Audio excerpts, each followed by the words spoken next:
Jeudi 17 juin 2023 à 20h50, Arte dévoile un documentaire inédit intitulé Empire Inca, l'histoire révélée.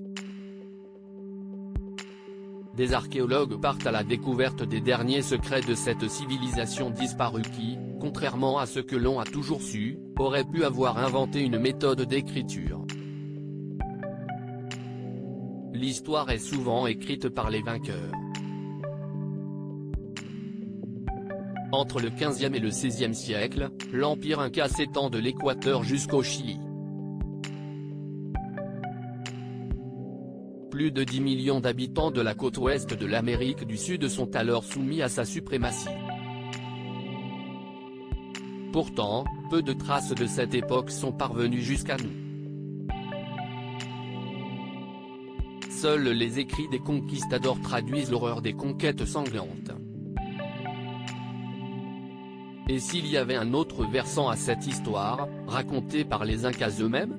Le réalisateur Thibaut Marchand est allé à la rencontre d'archéologues et d'anthropologues ayant consacré des décennies à élucider les derniers mystères de cette civilisation fascinante.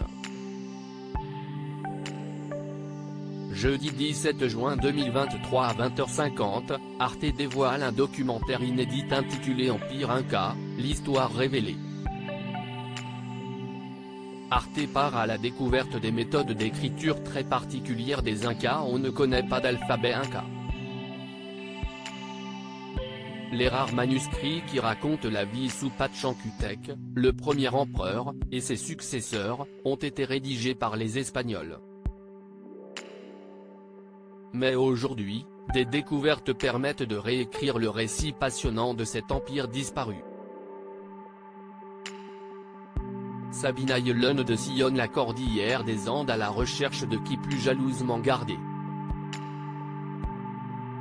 Ces artefacts, fabriqués à partir de cordelettes nouées et tissées en poils de lama, de chevreuil ou de vigogne, auraient servi à compter.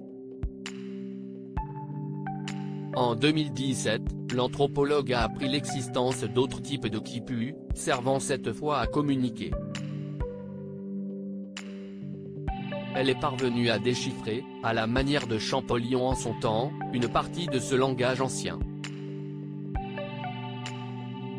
Les cordes marron foncé pourraient représenter la lettre A, les bleus la lettre K, et les autres couleurs, des syllabes. Les Incas, un peuple très en avance sur son temps s'y estit sous l'eau et au sommet des montagnes que d'autres chercheurs tentent d'apporter un éclairage nouveau. Les caméras suivent l'épopée palpitante de l'archéologue Christophe Delard et son équipe de plongeurs au lac Titicaca, symbole de la mythologie de la région. De ses profondeurs, ils ont remonté un coffre en pierre abritant des miniatures. Une offrande aux dieux, sans doute en amont d'une conquête. Car s'ils ont souvent été dépeints comme barbares, il semble que les Incas étaient plus civilisés qu'on le pense.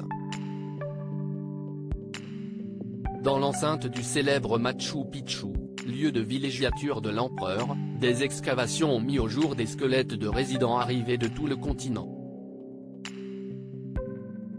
Le signe d'une société multiculturelle et ouverte.